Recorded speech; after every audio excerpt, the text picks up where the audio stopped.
여기 비가고 이제 깜빡이 올 때잖아.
내가 이제 책을 수집하게 된 동기는 80년 후반 정도인데, 책을 더 관계된 산서회를 가입했어요. 그래서 책도 구체적으로 알게 되고, 꾸준하게 모으면서 관리를 잘 했죠. 한 10여 년 전에 2,000권 책 됐을 때, 그때부터 제대로 관리를 했어요. 2,000권이 넘으니까 책 찾기가 힘들어요. 그래서 분류별로 해놨죠. 그때 또 뭘 알게 됐냐. 얼간지를 이렇게 싸놨어요, 옆으로. 횡으로.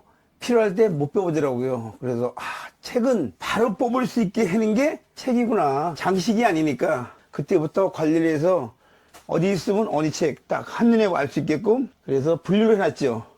예를 들어서 단행본도 산행 안내서, 등반기술서적, 배터리에 관련된 거 이런 식으로 다 정리를 해니까 뭐 하나 찾으려도 바로 가서 찾을 수 있고 편하고, 그 다음에 뭐 해외 번역서, 회보, 논문 뭐 이런 식으로 다 돼 있어가지고 찾기 쉬울 거예요.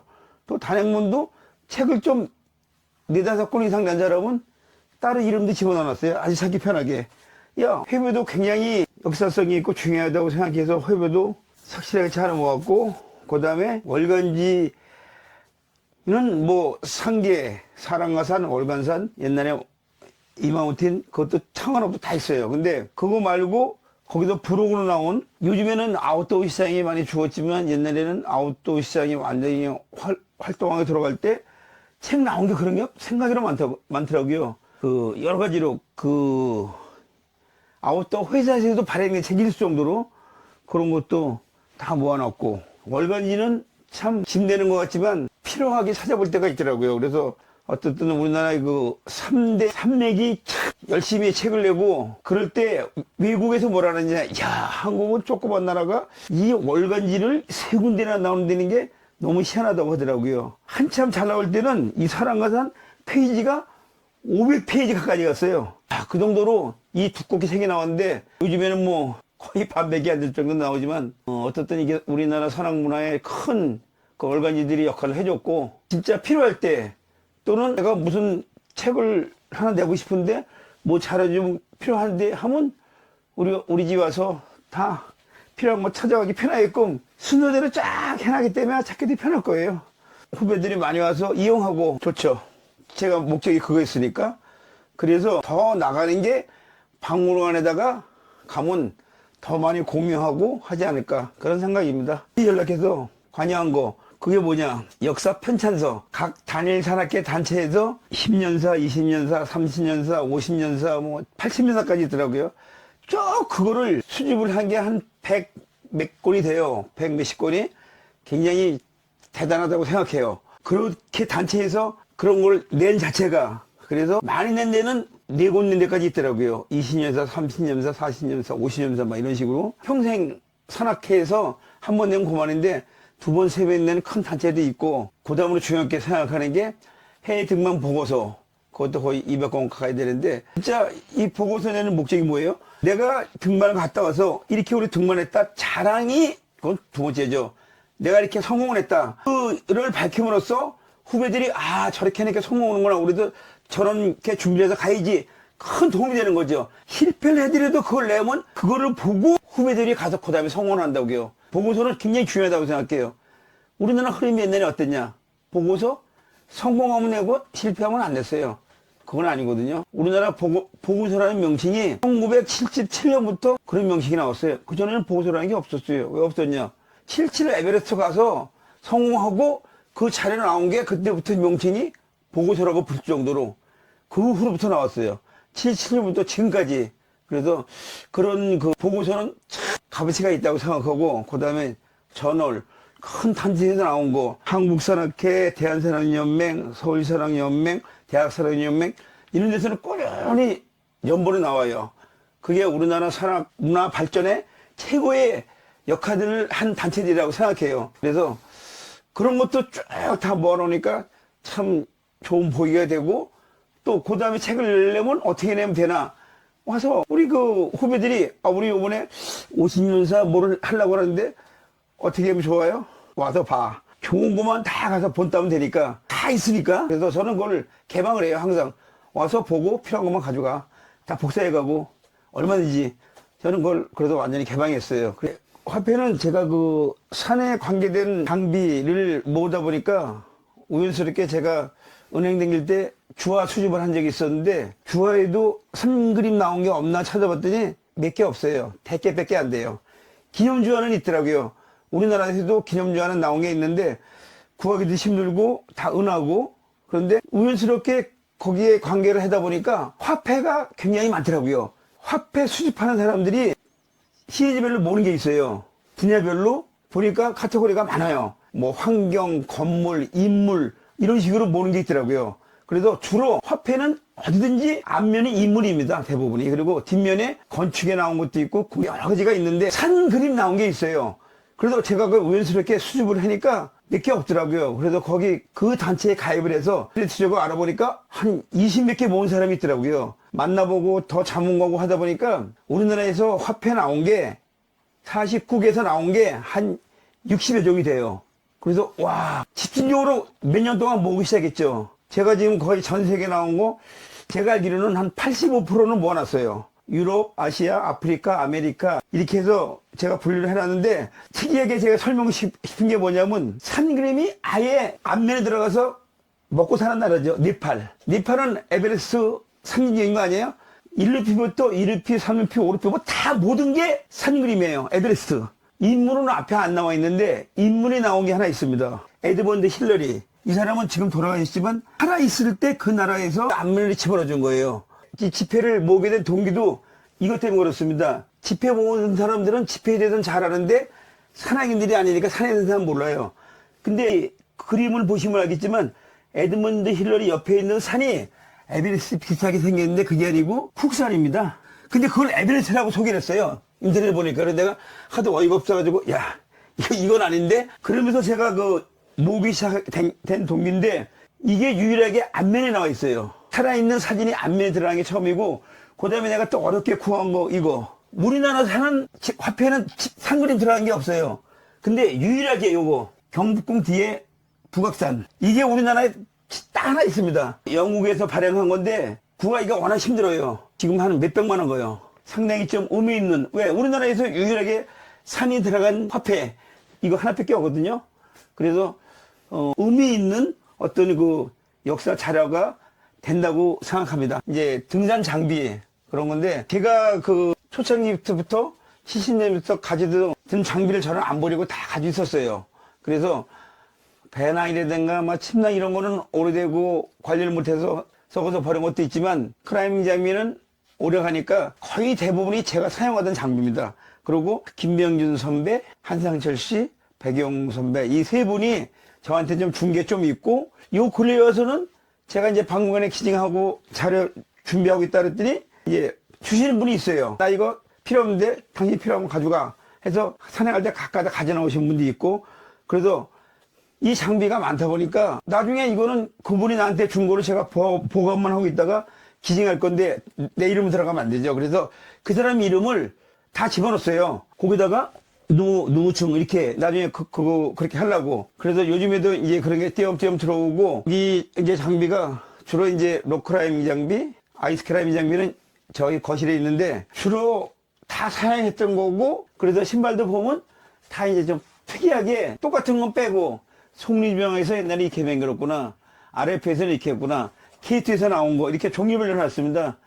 외제도 라스포티냐, 마일들 거, 도로 밑에 거 이렇게 하고 뭐 산악스키용 이런 식으로 나름대로 정리를 쭉 해놓으니까 헬멧도 뭐 제가 이렇게 많을 리가 없잖아요.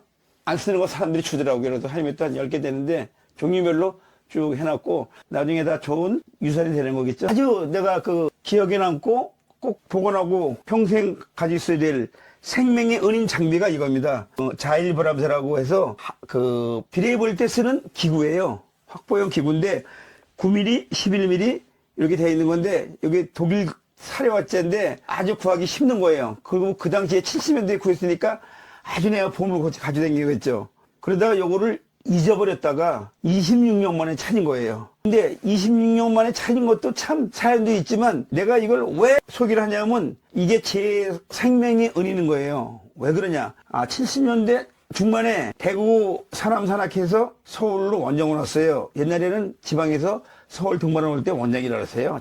서울인봉도 데려가서 등반을 시켜주다가 제가 그 띵바이 코스에서 크랙 등반 올라가다가 추락을 했어요. 선동으로 올라가다. 근데 이게 걸고 등반을 했는데 추락을 하면서 크랙에 걸린 거예요. 여기 지금 파일 흔적도 있어요. 콩 눌린 자국이 있어요. 그게 바위 틈에 걸려가지고. 그래서 이게 저를 살려준 거죠. 잼노도 아닌데 잼 역할을 한 거죠. 그래서 이 생명의 은인이라고 내가 항상 가지고 다니면서 자랑도 하고 그랬는데 그거를 16년도인가 제가 이걸 잊어버렸어요. 김연남이 새로운 코스가 됐다고 개척됐다고 해서 후배를 데리고 거길 등반하러 갔는데 중간에 이걸로 다 비례해보고 해서 정상에서 하강하려고 하는데 이게 안 보이는 거예요. 환장한 놀이시죠. 내 생명의 은인 장비를. 그래서 보니까 계곡으로 떨어진 것 같아요. 거기서 우리가 하강 준비하다가 내가 후배 보고 이걸 찾아보자. 내가 찾으면 카라비나 5개 줄게. 개울로 빠졌으니까 떠나가진 않겠지? 다 저도 못 찾았어요.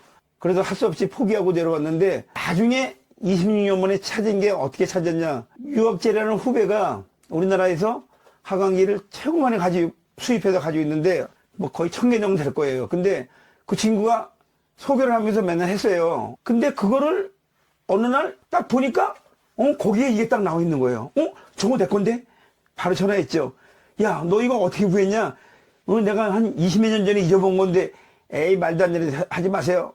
내 거라는 증거를 보여줄게. 거기에 표시를 해놨다. 요게 옛날에 해놓은 거예요. 30몇 년 전에. 그 다음에 이 스링이 좀 특이해요. 색깔이. 왜?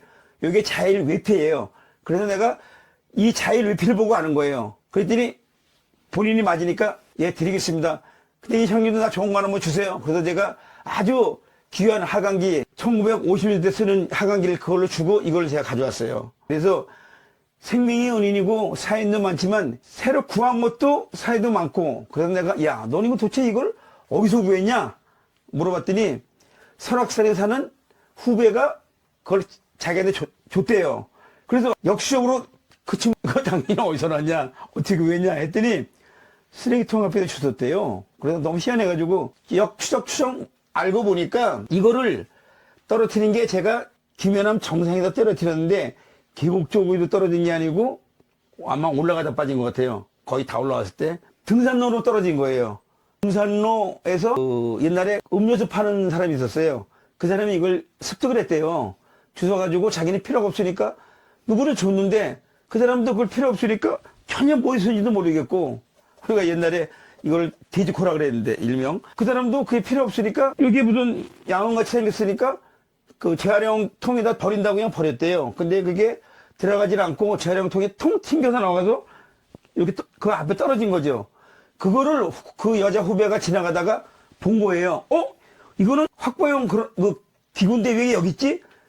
그래서 자기도 그걸 가지고 있다가 유학재가 그거를 그 인터넷에 올렸으니까 저도 그런 거 하나 가지고 있는데 그거 드릴까요? 해서 그럼 줘. 그래서 글로 보내오라고 하더라고요. 그래서 유학재가 가지고 있다가 유학재가 한 2, 3년 보관하고 있다가 제가 그게 화면을 보고 연락해서 찾게 된 거죠. 자, 그래서 이 장비는 제가 26년 만에 찾은 것도 참 기적 같은 일이지만 제 생명의 은인이기 때문에 꼭 제가 찾고 싶었던 거죠. 그러니까 잊지 못하는 영원히 가지고 있어야 된 그런 그 사연 있는 장비입니다. 요즘에 이거 안 쓰지만 저한테는 굉장히 애착이 가고 최고의 추억의 장비죠.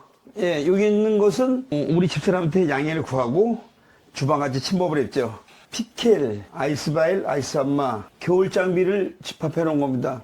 여기 자세히 보시면 이름들이 다 들어갔어요. 저기 은정산악회 김영주 등 다 그 사람들이 저한테 기증한 거기 때문에 나중에 이 사람 이름으로 다 박물관에 기증하려고 하는 거죠. 이거는 제가 초창기부터 이름을 붙여놨어요. 왜? 나중에 누가 놓고 온 건지 모르겠더라고요. 그래서 초창기부터 다 해놔서 기억이 확실하게 나는 거죠.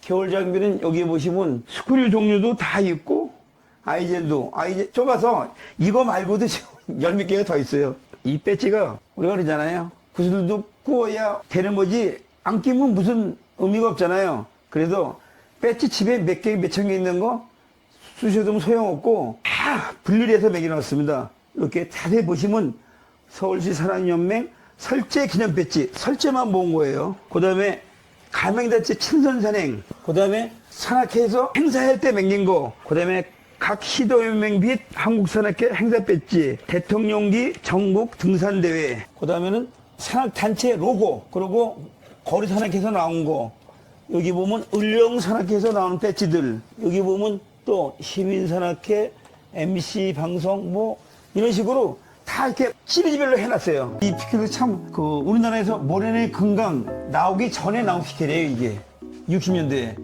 그 당시에 이렇게 피크가 넓은 것도 있어요. 이런 거 보신 분들 별로 없을 거예요. 우드 피켈인데 이 선배가 62년도에 구입을 했다 그러는데 섬유환대에다 동기가 갔는데 61년도에 구입을 했대요. 그래서 저도 몰랐죠. 모래내가 금강이 우리나라에서 처음에 나온 줄 만 아는데 그 전에 다른 회사에서 이걸 맹기는 게 있더라고요. 그래서 이런 피켈도 나중에 참 박물관에 기증하면 참 멋있겠다 하고 생각을 했죠.